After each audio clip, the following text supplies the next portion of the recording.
Hello friends, this is Kaushal Kishore Dwivedi from future bright coaching classes. आज के video में हम देखते हैं सिंपल पास्ट।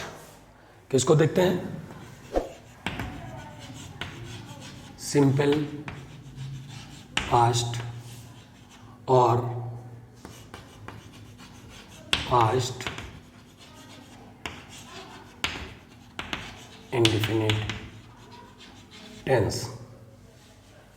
जैसा कि सिंपल प्रेजेंट के टेंस में हमने बताया था कि जब कभी भी हम किसी भी वर्तमान यानी प्रेजेंट समय की हैबिट को बता रहे होते हैं, हैबिचुअल एक्शन को, तो हम प्रेजेंट सिंपल प्रेजेंट का यूज़ करते हैं। ऐसे ही याद रखना, जब कभी भी हम पास्ट की किसी बात को बता रहे होते हैं जो बीत चुकी है, जो पहले हो चुकी है, उसकी किसी हैबिट को हम बताना चाह रहे हैं, तो उसमें हम पास्ट टेंस का यूज करते हैं। इस टेंस से एरर बहुत आती है, मिस्टेक्स भी बहुत होती हैं करने के लिए, क्योंकि ये और भी कई टेंस से ऐसा लगता है जैसे कि रिलेटेड है, जुड़ा हुआ है। इसलिए इसको बहुत ध्यान से पढ़ना, बहुत ध्यान से देखना, और फिर बहुत ही कम समय में आप देखना समझ में आ जाएगा। पहले तो आप ये बात याद कर लीजिए कि जितने भी पास्ट के समय दिए हुए हैं, जितना भी समय पास का, सपोज दैट यस्टरडे लिखा हुआ है, लास्ट नाइट है, 2 days एगो है, लास्ट ईयर लिखा हुआ है, यानी अब आप समझ सकते हैं, इसको लंबा करने की जरूरत नहीं है कि कोई भी टेंस, कोई भी टाइम अगर पास्ट का दिया हुआ है, पास्ट का कोई समय दिया हुआ है, तो वो वाक्य हमेशा याद रखिए सिंपल प्रेजेंट का ही हो, सिंपल पास्ट का ही होगा, दूसरे किसी टेंस का हो नहीं सकता। हमेशा आप ध्यान रखना, अगर पास्ट का टाइम दिया हुआ है तो हमेशा वो टेंस सिर्फ किससे बनेगा? फिर कीवर्ड आप याद कीजिए, उसमें सिर्फ आप वर्ब की सेकंड फॉर्म लगाएंगे। क्या लगाएंगे? सिर्फ वर्ब की सेकंड फॉर्म। क्या लगाएंगे? सिर्फ वर्ब की सेकंड फॉर्म लगाएंगे। बस इतना याद रखना, आप समझ लेना कि पास्ट इंडिफिनिट आपको आसानी से आ गया। जैसे ही आप कहीं सुने, कहीं भी देखें, ध्यान से आप सेंटेंस, अगर आप उसकी एरर को देख रहे हैं और आपको लगता है कि एरर को छांटने के लिए, सॉर्ट आउट करने के लिए आप पास्ट इंडिफिनिट की तरफ जा रहे हैं, तो सेंटेंस को बहुत ध्यान से देखिए। अगर पास्ट का टाइम दिया हुआ है, उसमें पास्ट का टाइम दिया हुआ है, तो वो सेंटेंस सिर्फ सिंपल पास्ट से बनेगा। ओके, छोटा सा स्ट्रक्चर जो 2 सेकंड में आप सीख जाएंगे। करना क्या है? सबसे पहले वही सब्जेक्ट, अब ध्यान रखना वर्ब की सेकंड फॉर्म, ऑब्जेक्ट और अदर वर्ड। बस ये मेरा ट्रेडमार्क है, मैं लिखता हूँ जब क्लास पढ़ा रहा, ऑफलाइन क्लास पढ़ाता हूँ तो भी पढ़ाता हूँ। बहुत से लड़के हैं, बहुत से स्टूडेंट्स हैं, हज़ारों स्टूडेंट हैं, वो जानते हैं कि जब दुबे सर पढ़ाते हैं तो उनका ट्रेडमार्क है। आप भी याद करिए, अभी और भी कई चीज़ें आएंगी। लोग लिख कर बता रहे हैं कि सर आप अब वीडियो डालने लगे हैं क्या? उन्होंने कहा यस। तो ये सब्जेक्ट, वर्ब की सेकेंड फॉर्म, ऑब्जेक्ट और अदर वर्ड। एक और अच्छी बात हो गई, आपने हमारे पहले वीडियो में देखा होगा कि सिंपल प्रेजेंट में हमने बताया था कि यहाँ पे SEIS लगाते हैं या नहीं लगाते हैं। यहाँ थोड़ा और इजी हो गया। इजी क्या हो गया? वर्ब की सेकेंड फॉर्म। जल्दी से समझ लीजिए, इंग्लिश में वर्ब की 3 फॉर्म्स होती हैं। ध्यान रखिए आप पहले से, अगर हम चाहेंगे तो उसका लंबा वीडियो हो जाएगा, बताते रहते हैं, लेकिन वो हमको मालूम है कि वो सब जानते हैं। धीरे धीरे आप उसको समझते जाइए। First form, second form, third form, present, past, past participle, वो आप मत याद रखिए, आप सिर्फ याद रखिए फर्स्ट। अब जैसा हमने आपको सिंपल प्रेजेंट में बताया था कि सिर्फ और सिर्फ अकेले उसमें क्या होता है? SEIS लगता है। ऐसे ही ध्यान रखिए, पूरी इंग्लिश पढ़ लेंगे आप, और जहाँ कहीं भी आप देखेंगे तो वर्ब की सेकंड फॉर्म सिर्फ इसी टेंस में लगती है, बाकी कहीं नहीं यूज होती है। वर्ब की सेकंड फॉर्म सिर्फ इसी टेंस में लगती है। कीवर्ड मेरा ये है कि आप याद रखिए कि अगर पास्ट का टाइम दिया हुआ है तो आप क्या करेंगे? सेकंड फॉर्म ही लगाएंगे। Look at this, suppose that अगर आप लिखना चाहते हैं आई वेंट टू आगरा, है ना, लास्ट संडे। किसका समय दिया हुआ है? पास्ट का। किसका समय दिया हुआ? पास्ट का।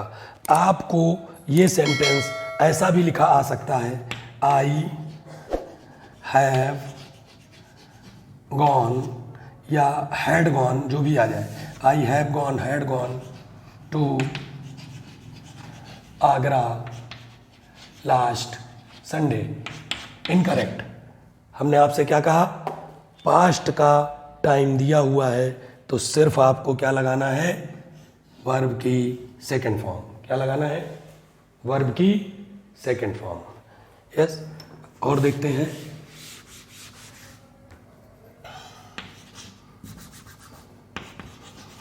ही cam my coaching yesterday. Okay. कब का समय दिया हुआ है? पास्ट का। ओके। पास्ट की कोई हैबिट, हाई टाइम वगैरह अगर लगा हुआ है, ये कुछ वर्ड्स हैं जो हम बाद में लिख के आपको बताएंगे, हाई टाइम वगैरह लग के आ जाते हैं तो भी आप ध्यान रखिए कि आपको पास्ट इंडेफिनिट से ही बताना है। एक बात और, दोनों को एक साथ हम आपको बता दें पहले, फिर आगे बढ़ें। कुछ एडवर्ब होते हैं, है ना, एट वंस है, यूजुअली है, जनरली है, नॉर्मली है, ऑफन है, और उसके अलावा ऑलवेज है, नेवर है। तो ये जो एडवर्ब है वो एडवर्ब की क्लास में हम आपको बताएंगे। लेकिन मेन चीज़ क्या है, वो अगर प्रेजेंट या पास्ट दोनों में आ रहे हैं तो इस बात को भी याद रखना कि वो एडवर्ब जो ये जो हमने बताए, और भी कुछ हैं और कुछ हैं बहुत सारे, वो एडवर्ब की क्लास में लेंगे, अभी कोई ज़रूरत नहीं है। तो आप उनको याद रखना। ये सिर्फ प्रेजेंट और पास्ट दोनों सिंपल टेंस में इनकी आदत है कि सब्जेक्ट और मेन वर्ब के बीच में आते हैं। कहाँ आते हैं? सब्जेक्ट और मेन वर्ब के बीच में आते हैं, इन्हीं डॉट टेंस के लिए। क्लियर? कोई समस्या? आप ध्यान रखिए। मेन चीज मेरा बताने की बात ये थी, पास्ट की आदत के लिए इसका यूज किया जाता है ना। कंडीशनल सेंटेंस में भी इसका आता है, वो इजी है ना, क्योंकि कंडीशनल सेंटेंस में ये पास्ट परफेक्ट से भी ट्रांसलेट हो जाता है। इसलिए आपको मेन चीज याद रखना है, पास्ट की किसी हैबिट को बताने के लिए जब भी पास्ट का कोई समय दिया हो तो हम सिंपल पास्ट का यूज करते हैं। अब देखते हैं इसका निगेटिव सेंटेंस कैसे बनता है। इसके निगेटिव सेंटेंस के लिए फिर बस 2 सेकंड में आप समझ जाएंगे। सब्जेक्ट डिड, वर्ब की फर्स्ट फॉर्म, ऑब्जेक्ट और other word. Okay.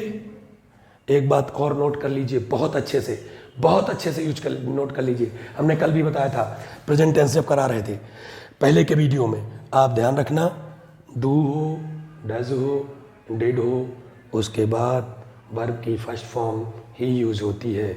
You use first form of the verb before the helping verb, do, does, did.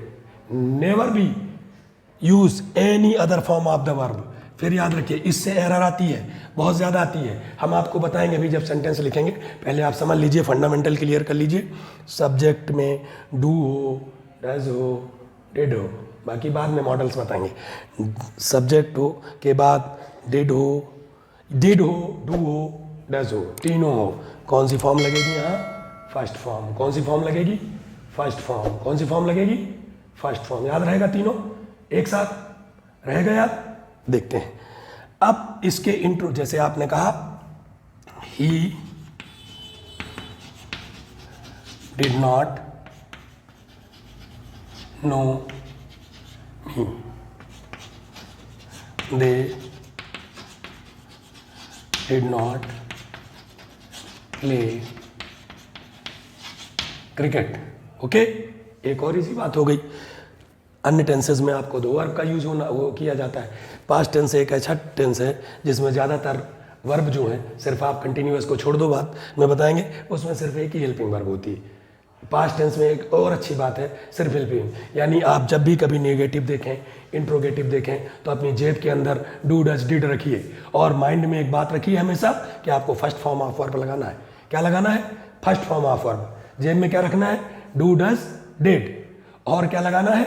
First form of the verb. धीरे धीरे हम और इजी वे से बताएंगे, आपको और अच्छे तरीके से बताएंगे और आपका ट्रांसलेट हो जाएगा। फिर लौट कर वहीं आते हैं, अगर आपको इंट्रोगेटिव सेंटेंस लगाना है तो फिर एक बात अपने पेज में नीचे लिख कर रख लीजिए, जब कभी भी किसी हेल्पिंग वर्ब को सब्जेक्ट से पहले लिखते हैं तो वो इन्वर्टेड क्वेश्चन कहलाता है और इन्वर्जन हो जाता है, इन्वर्टेड क्वेश्चन कहलाता है और अपना सेंटेंस बन जाता है। ठीक है, इंट्रोगेटिव सेंटेंस हो जाता है। ओके, पहले भी हम आपको ये बताना चाह रहे थे, ऐसे सेंटेंस जो जिसमें हम हेल्पिंग वर्ब को पहले रख देते हैं उन सेंटेंस का आंसर यस या नो में होता है। किस में होता है? यस या नो में होता है। आगे बात समझ कि अब जैसे उसमें था, आप इसमें बोलना चाहते हैं कि did you go to Jaipur last night. Okay, और क्वेश्चन मार्क है ना, तो ये इन्वर्टेड क्वेश्चन बन गया। यानी इसका मतलब आप पूछना चाह रहे थे कि क्या कल रात को शाम को आप जयपुर गए थे, है ना। आंसर होगा यस या नो। इसको यस या नो टाइप का भी कहते हैं। ओके, जिसका आंसर यस हो नो हो, उनको हम इन्वर्टेड क्वेश्चन कहते हैं। इन्वर्टेड क्वेश्चन में हम डिड, डू, डज किसी भी दोनों टेंस में हम उनको पहले रख देते हैं। ओके, और स्ट्रक्चर पे ध्यान रखिए, ये डिड ये हमेशा सब्जेक्ट के बाद या पहले आएगा। अगर इनको आप नेक्स्ट सेज किया है तो इनके बीच में अगर निगेटिव है तो नॉट आ जाएगा। और फर्स्ट फॉर्म हमेशा, ये फर्स्ट फॉर्म की आदत है, ये अपनी हेल्पिंग वर्ब के पास रहती है, ये कभी भी इससे दूर नहीं जाती। कोई भी मेन फॉर्म है वर्ब की वो उसके पास रहती है। इंट्रोगेटिव सेंटेंस में सिर्फ ये एक्सचेंज हो जाते हैं। अब ये समझ में आया आपके, सिंपल पास्ट और सिंपल प्रेजेंट, जिसमें आपको सिर्फ याद रखना है। फिर मैं कह रहा हूँ, पास्ट का कोई भी टाइम दिया हो, अब आप भूल जाइए सिंपल पास्ट क्या होता है। पास्ट का कोई भी टाइम दिया है तो आपको वर्ब की सेकेंड फॉर्म लगानी है। आप कहेंगे सर यहाँ तो आपने फर्स्ट लगा दी, तो आप ध्यान रखिए निगेटिव या इंट्रोगेटिव में डिड जो है डू की सेकेंड फॉर्म है। और आपको एरर जो दी जाती है वो हो सकता है यहाँ डिड हो, यहाँ भी सेकेंड फॉर्म दी हो। तो आप ये बता दीजिए, क्या किसी के फेस पे अगर दो नोज लगी हो तो अच्छी लगेंगी? नहीं लगेंगी ना। तो जब आप पहले ही डू की डिड बना चुके हैं तो यहाँ पे वर्ब की फर्स्ट फॉर्म, एरर इसी से रिलेटेड आएगी। नेक्स्ट क्लास में, नेक्स्ट वीडियो में हम कई सारे सेंटेंस लिखेंगे जो प्रेजेंट से होंगे, फ्यूचर से होंगे, इसलिए उस वीडियो को, उस क्लास को आप मिस मत करना। हम कम से कम 25 से 30 सेंटेंस ऐसे लेकर आएंगे नेक्स्ट वीडियो में, जिसमें आपसे देखेंगे कि आप सिर्फ प्रेजेंट टेंस और पास्ट टेंस, प्रेजेंट सिंपल और पास्ट सिंपल की एरर्स को ढूंढते हैं, खोजते हैं और सॉल्व करने की कोशिश करते हैं। Thanks friend, meet you next day.